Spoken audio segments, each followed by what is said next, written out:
No programa de hoje eu recebo uma das mulheres mais corajosas que eu conheço. Edna Costa já passou pela prefeitura, está na Câmara e já entrou para a história da cidade ao se tornar a segunda presidente da Casa de Leis. Edna, primeiro, obrigado pela presença. Você sabe que eu sou seu fã, você sabe disso já há muito tempo. Prazerzão ter você aqui com a gente.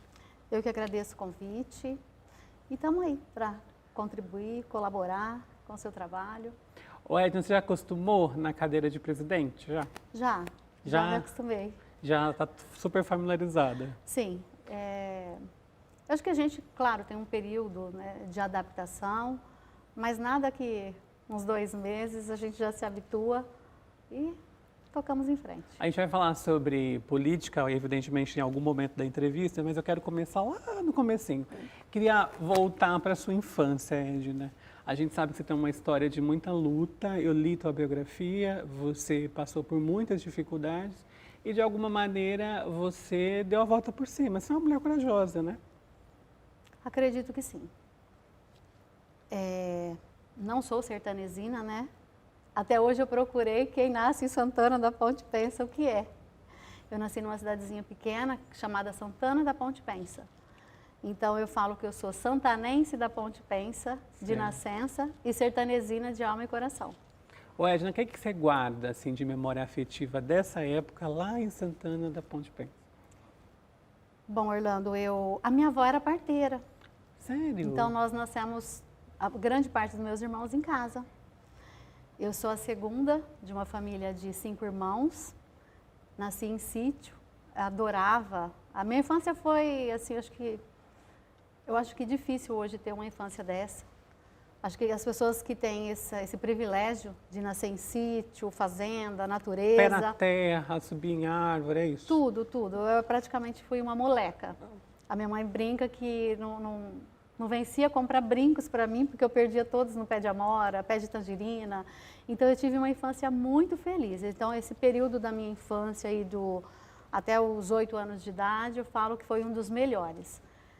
A gente não sabia dos problemas, então a gente vivia realmente aquela vida de brincadeiras. Minha família sempre muito unida, morávamos no mesmo quintal da minha avó paterna, e todos os tios ali muito próximos, então foi uma infância muito gostosa. Ô Edna, e você na escola, assim, como que você estudou em escola pública, como que... Na verdade, meu irmão, que é mais velho que eu, ele estudava numa escolinha mista que tinha próximo da fazenda onde a gente morava, que era de propriedade do meu avô paterno, e eu já lá dos meus 6 anos de idade, eu chorava para frequentar a escola. Então, a minha mãe conseguiu ali, de tanto eu pedir, eu entrei na escola com 6 anos de idade, a primeira série. Então, eu cursei ali a primeira, até a 3ª série, morando ali em fazenda. Nós íamos a pé, inclusive, para a escola, com a nossa sacola, com os nossos materiais. Foi uma época muito gostosa que a gente fazia crochê no intervalo, debaixo de árvores. As professoras ensinavam ali a lidar com crochê, com essas... Então, assim, foi muito gostoso esse período. O que você pensava nessa época, assim, para a vida? Eu acho que eu vou ser professora, ou já queria ser política? Olha, Orlando, acho que naquela época, né, muitos anos atrás aí, a maioria das meninas, elas se espelhavam muito nas professoras. Então, lá na infância, eu tinha muito, assim, muita referência das professoras. Eu queria muito, na época, ser professora. Até esse curto período aí que eu estudava nessa escola. Não pensava em ser política, mas, assim, eu sempre tive um pezinho na política, porque o meu avô paterno, ele foi vereador dessa cidadezinha de Santana. Uau! Ele foi vereador lá, na época, pelo partido que era Arena. Então, assim, eu falo que está no sangue um pouco dessa... E você já era uma liderançazinha, assim, entre os coleguinhas, Edna? Você vivia muito no meio de homens, né? Você descreveu agora há pouco, antes de começarmos a entrevista, que você vivia com muitos meninos, né? Assim, era uma... Isso. Hoje, olha, tanto tempo depois, você está aqui com muitos homens também.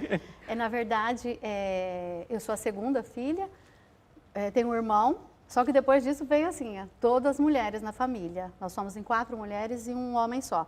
Mas os meus primos, né, a maioria ali, eu não tinha prima. Fui ter uma prima que aliás, também chama Edna, em homenagem a mim. Meu tio gostava muito de mim e colocou o nome de Edna também na minha prima. Mas ele e os outros tios só tinham meninos.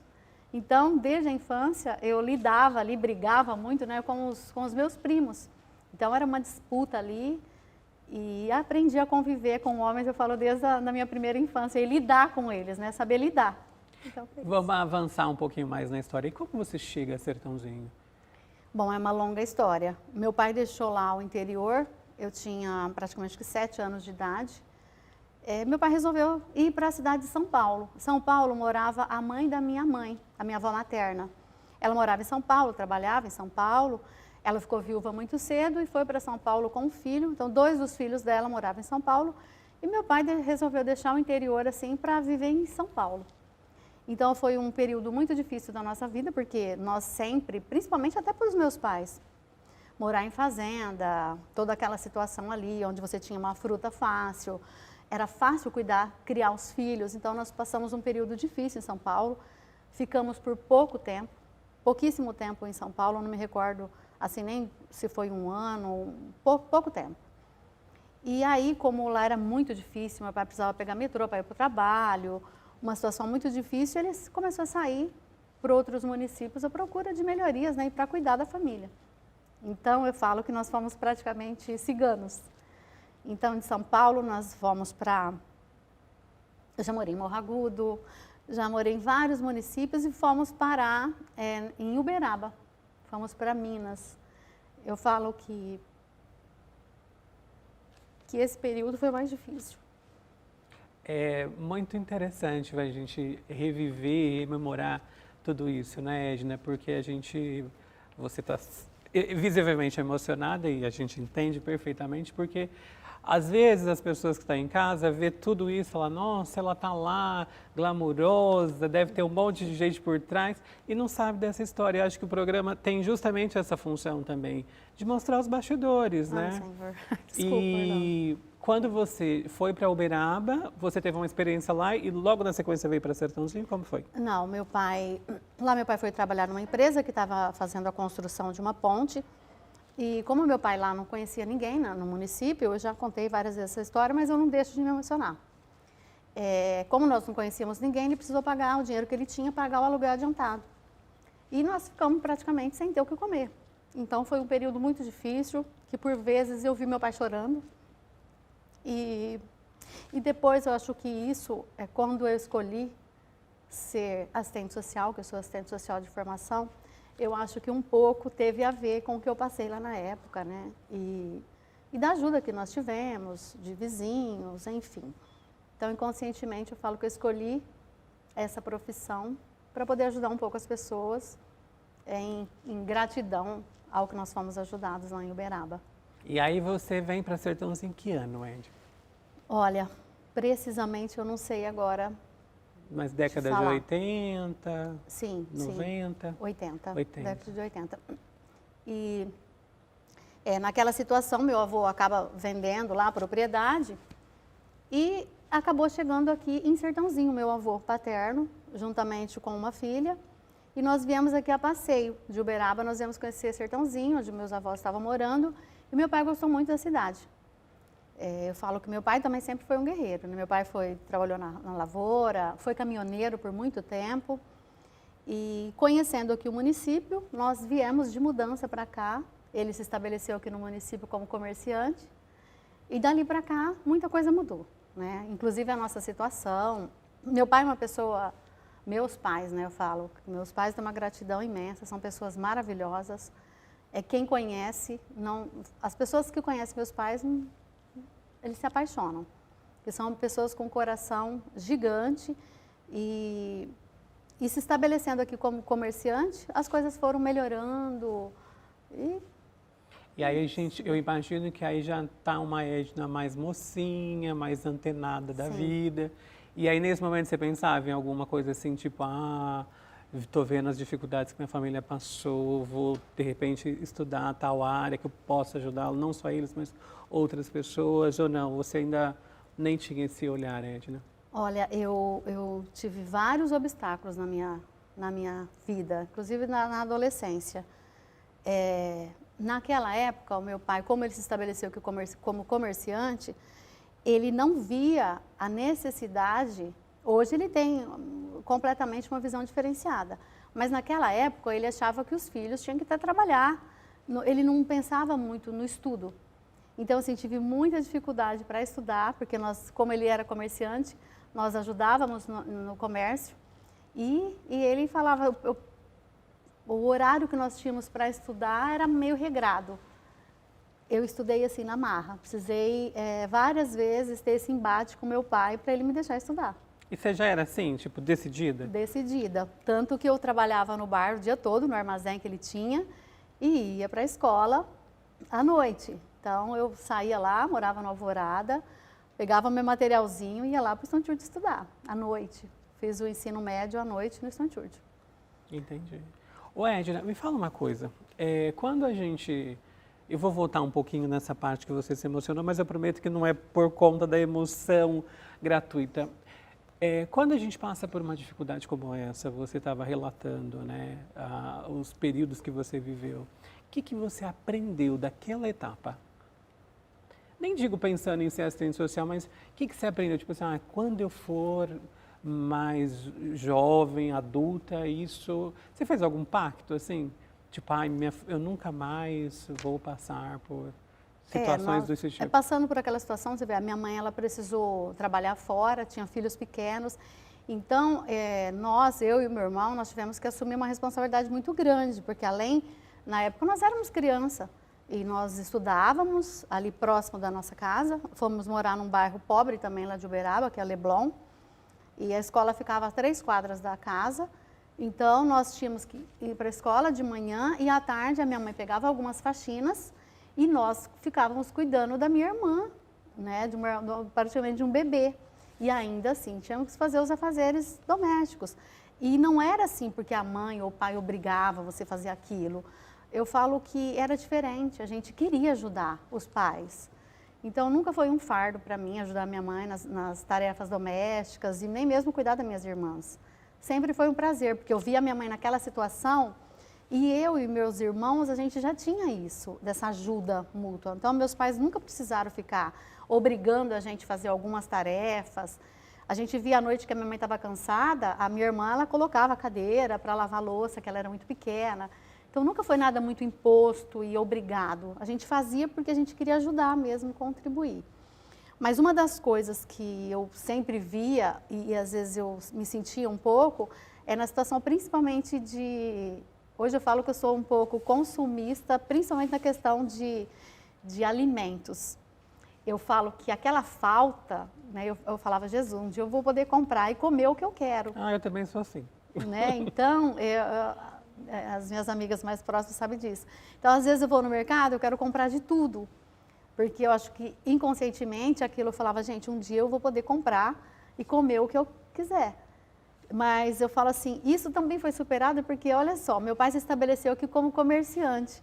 Então, todos os doces da vida que a gente queria comer, a gente tinha ali à disposição. Então, isso foi mesmo que, assim, é uma coisa que aconteceu. E depois isso, veja bem, meus pais passando por essa dificuldade, quando eu falo que meu pai tem um coração que não cabe no peito, ele era comerciante. E eu e meu irmão e a minha mãe ajudávamos na mercearia.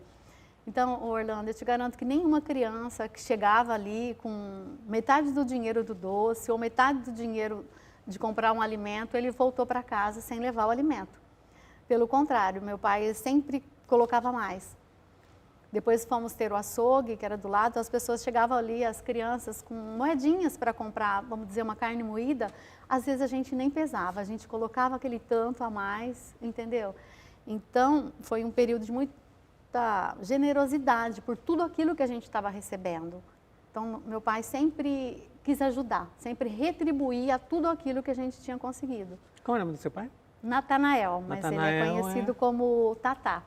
mais conhecido como Atitudes nobres, né? Muito, muito. Olha, eu vou precisar ir para o intervalo. No próximo bloco a gente vai continuar esse papo gostoso com a Edna. Ela vai falar ainda sobre a experiência de ser mãe, avó. Vai falar aqui um pouco dos bastidores da Câmara. A gente volta já, não sai daí.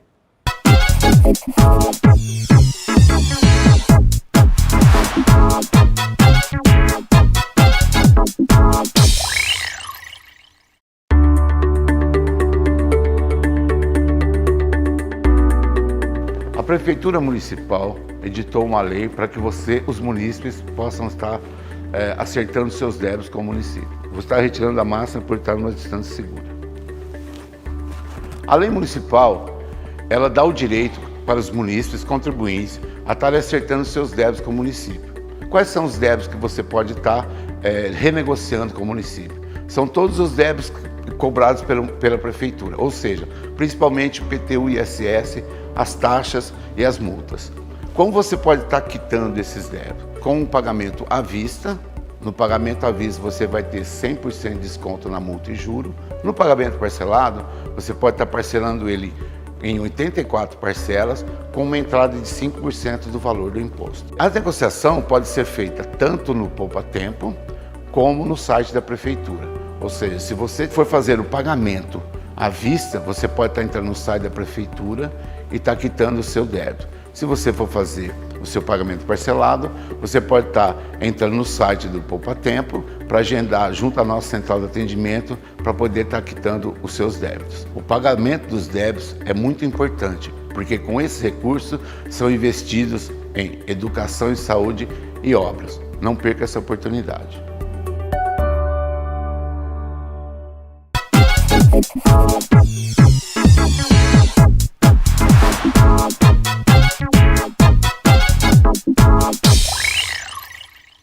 Já estamos de volta, o papo hoje é com Edna Costa e eu quero já entrar.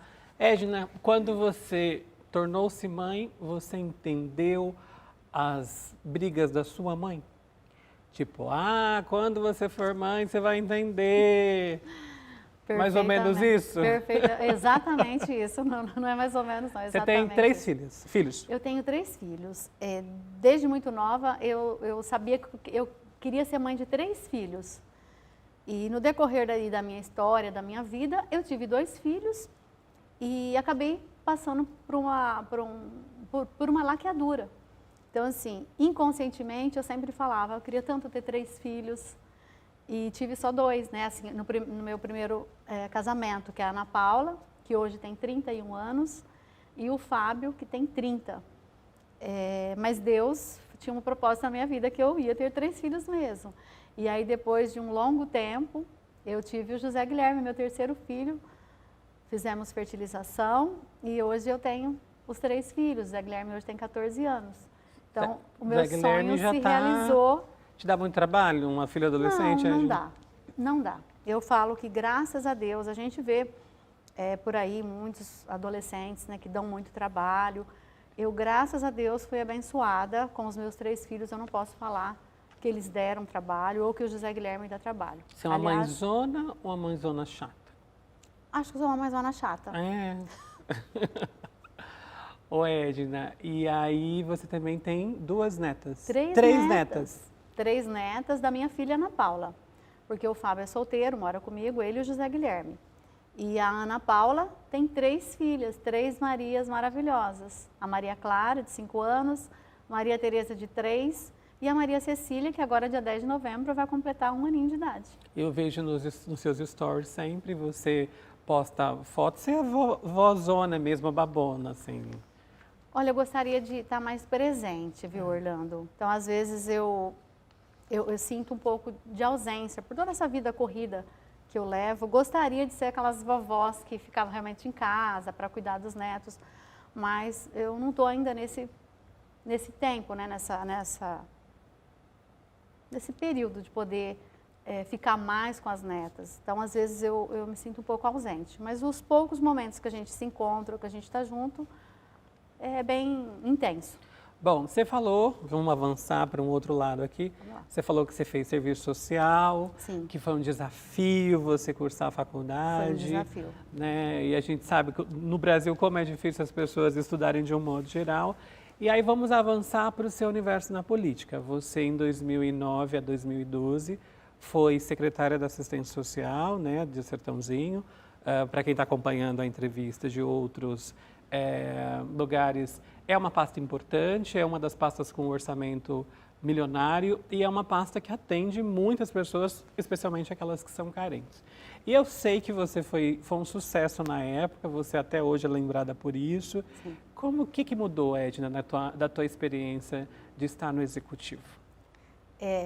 Só voltando um pouquinho, de 2004 a 2008, eu já tinha trabalhado na secretaria como assessora da Secretaria de Desenvolvimento Social, Assistência Social, e depois vim assumir como secretária de 2009 a 2012.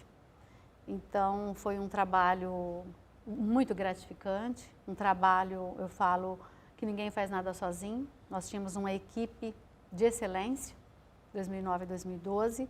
Então, hoje eu falo que a gente consegue fazer aí um paralelo dos dois lados, né? Já estive no Executivo e hoje estou aí à frente do Legislativo. Totalmente diferente. O que você acha que mudou muito, Edna, dessa diferença? A diferença do Executivo Sim. para o Legislativo? No Executivo você tem o poder de executar as ações. Então você pensa, por exemplo, na época nós implantamos o Centro de Qualificação Profissional, que foi um sucesso. Então você pensa, tem a ideia da equipe, você consegue executar um programa que vai atender a população, ou você pensa no cartão alimentação, você consegue implementar. Então, várias ações e programas foram implementados naquela época. No Legislativo, você não pode executar nada. Você só sugere um anteprojeto de lei ao Executivo, os requerimentos, você fiscaliza o Poder Executivo. Então, essa é a diferença. Essa diferença de você poder executar e, desse lado, não ter o poder de executar. Você é muito querida nas classes mais humildes, né? Justamente desse período que você descreveu, que você trabalhou. O que você levou, o que você aprendeu nesse período, Edna? No sentido de conviver com a realidade dura e muitas vezes até cruel dessas famílias. Olha, Orlando, aí eu faço realmente aí um parêntese relacionado à minha infância. São ações que eu desenvolvi na época que, como eu passei aquela situação muito difícil lá atrás, a gente queria levar um pouquinho de dignidade para essas famílias que participam hoje dos programas sociais do nosso município, que são atendidas nos CRAS e CREAS. Eu falo que a gente tem que fazer de tudo para você poder levar um trabalho, um serviço de excelência para essas famílias. E muitas dessas famílias vivem à mercê dos programas sociais.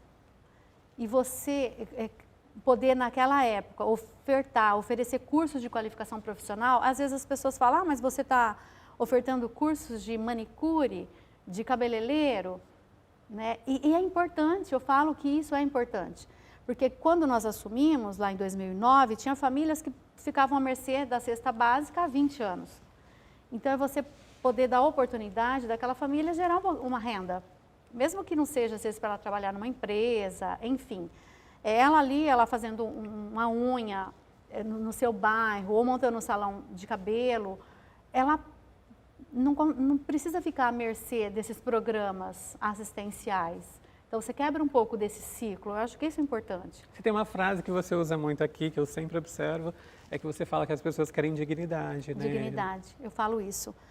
Você dá um pouquinho de dignidade, porque a gente fala que é lógico, tem algumas famílias que ficam sempre à mercê dos programas de geração de renda, enfim.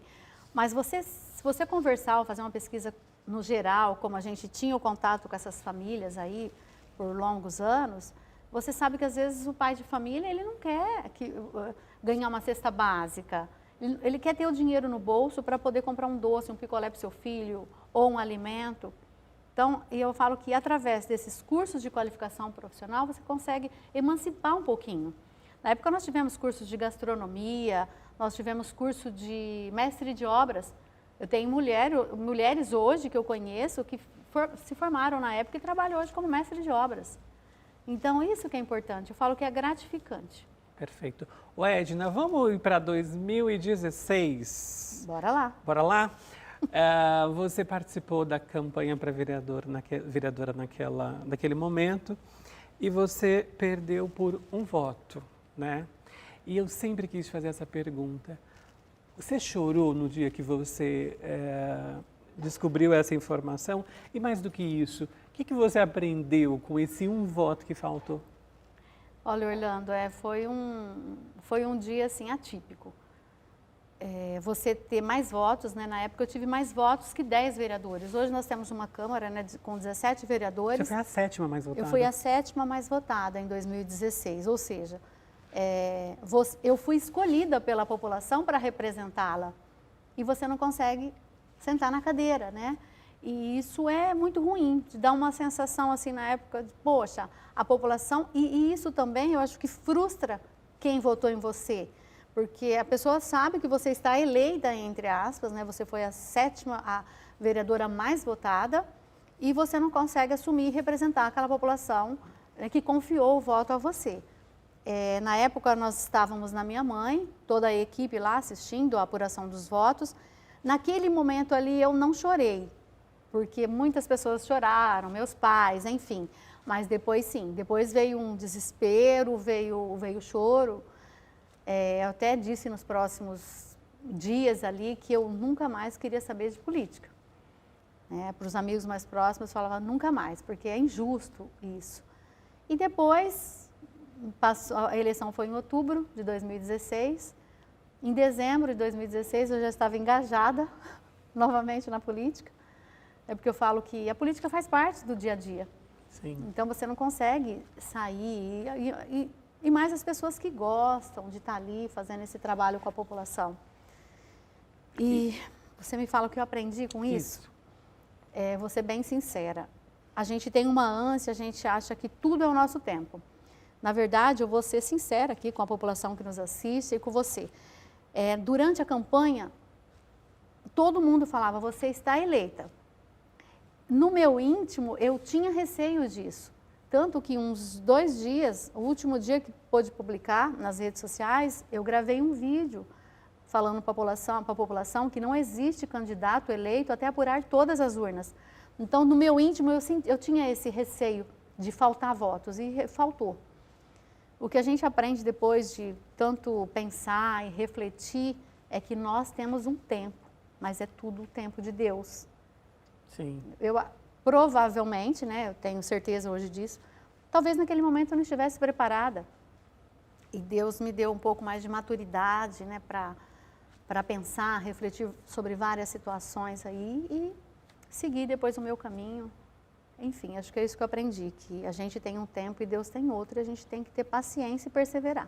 E a danada, gente, ela seguiu o caminho dela porque em 2018 participou na candidatura para deputada federal e teve cerca de 13 mil votos.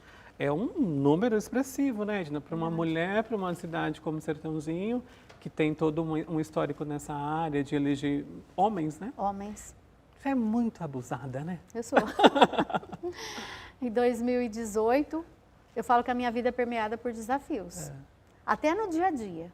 Quando a gente acha que vai transcorrer tudo tranquilamente, ali tem um obstáculo.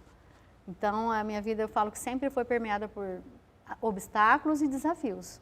Em 2018, eu encarei o desafio quando fui convidada por um partido.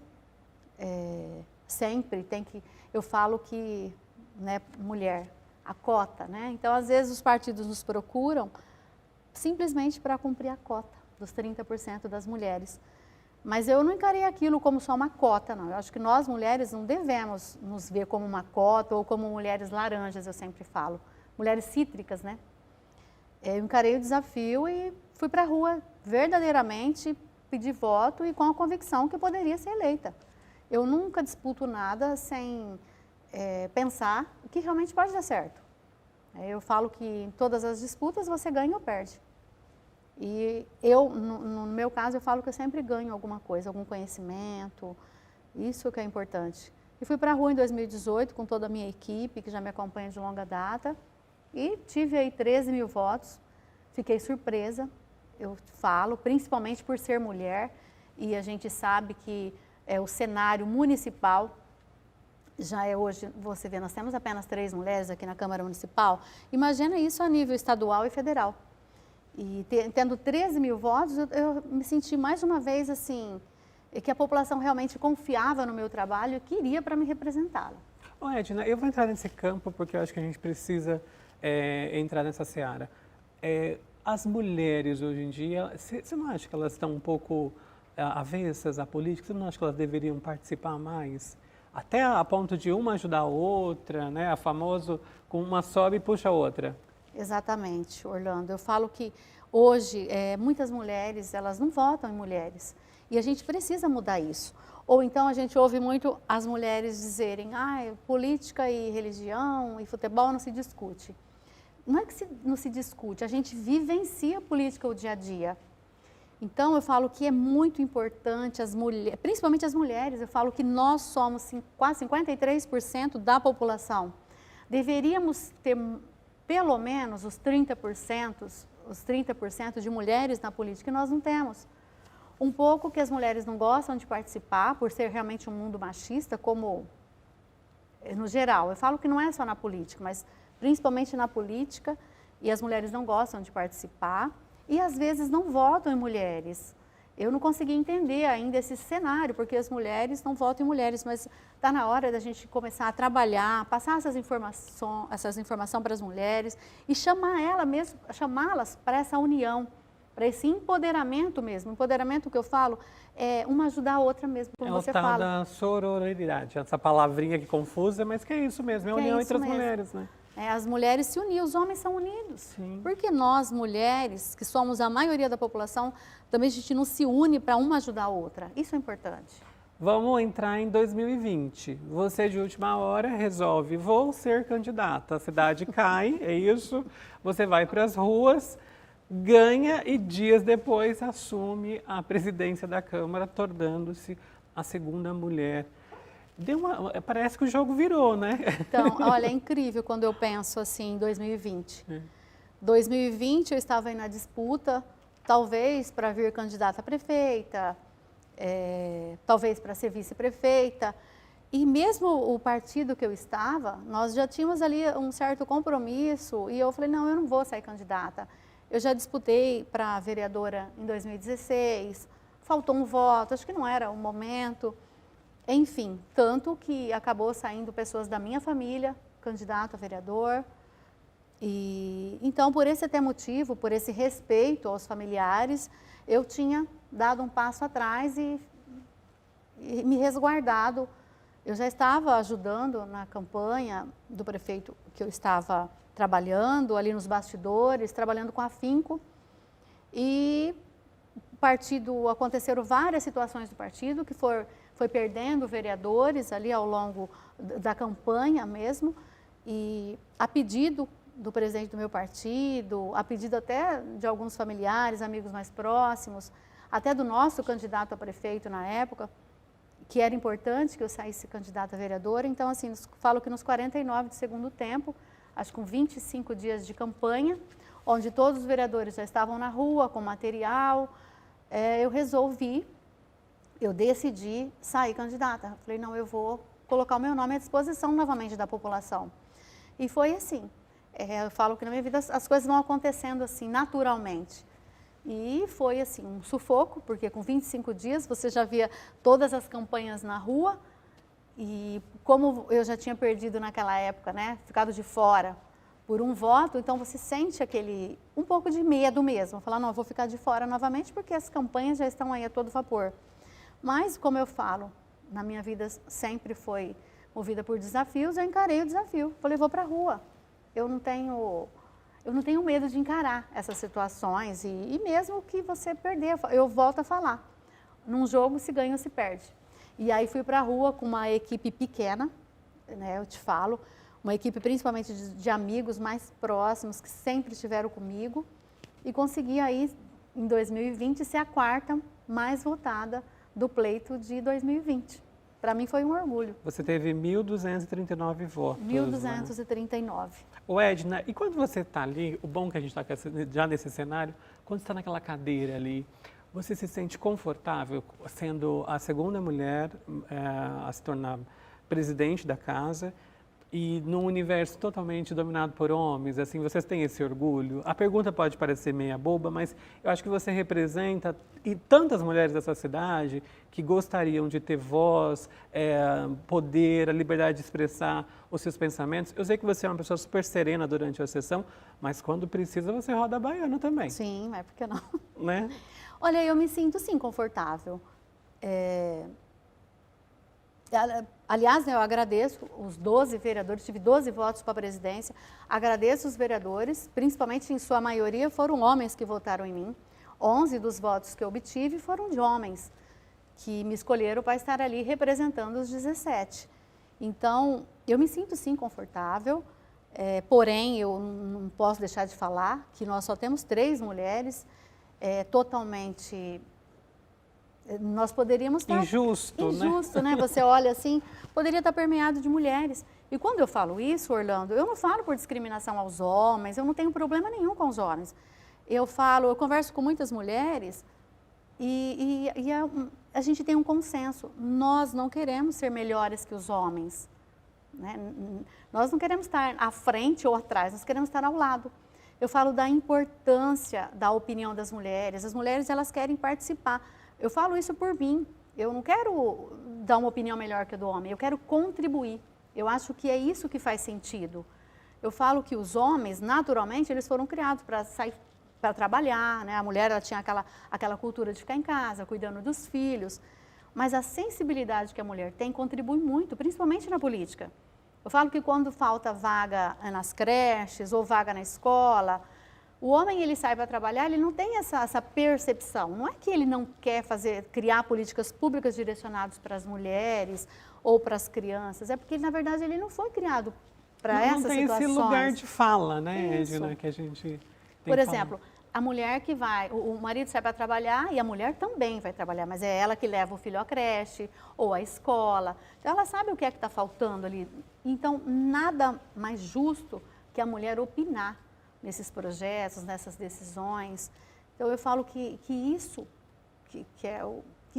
contribui. Eu acho que isso daria assim, um boom se nós tivéssemos, com certeza, mais mulheres na política, com essa visão, com essa sensibilidade que parte da mulher.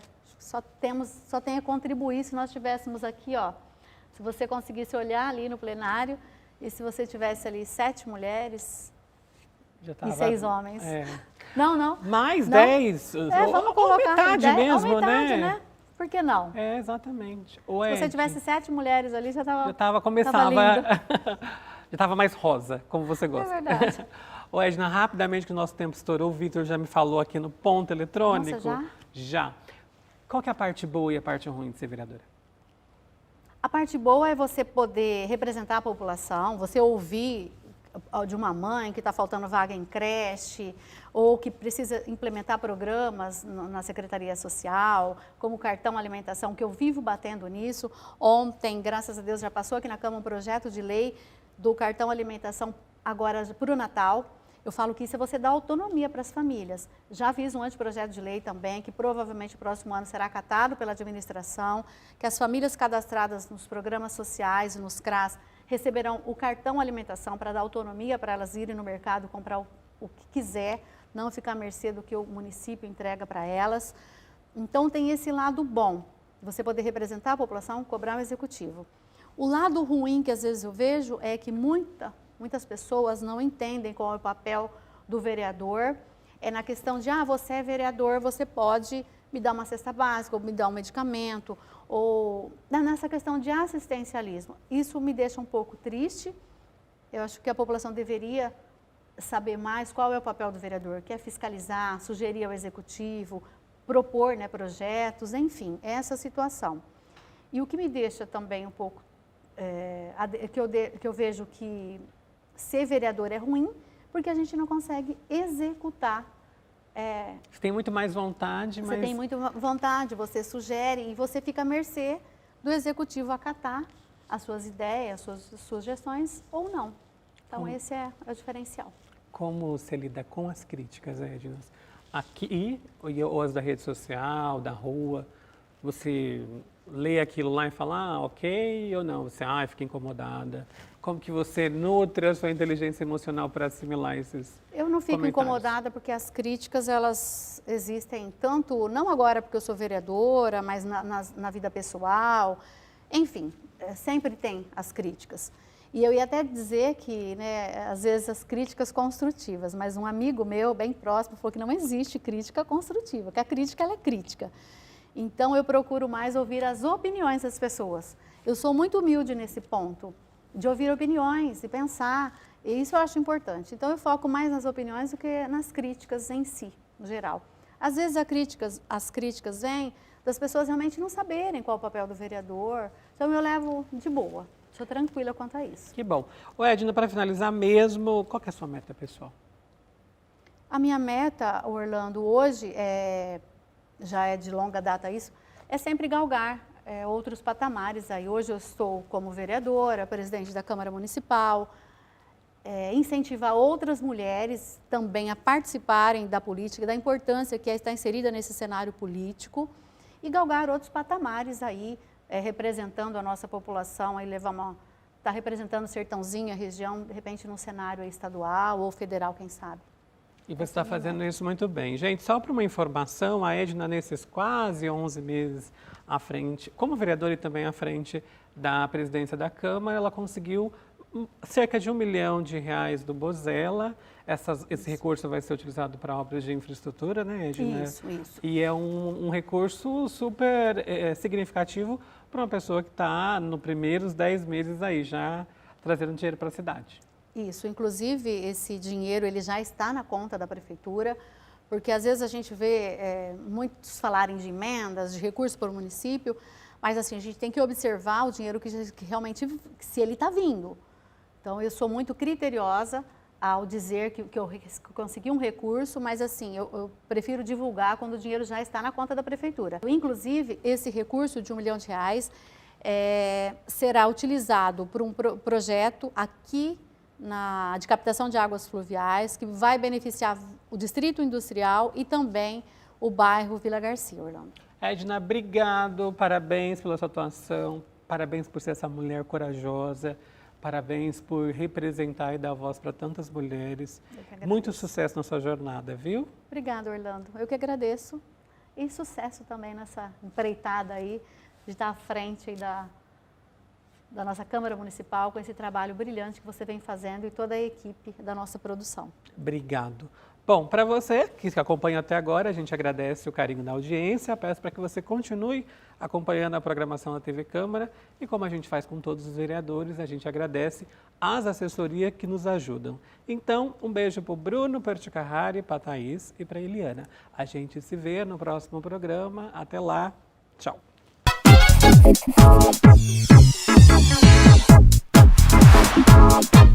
Thank you.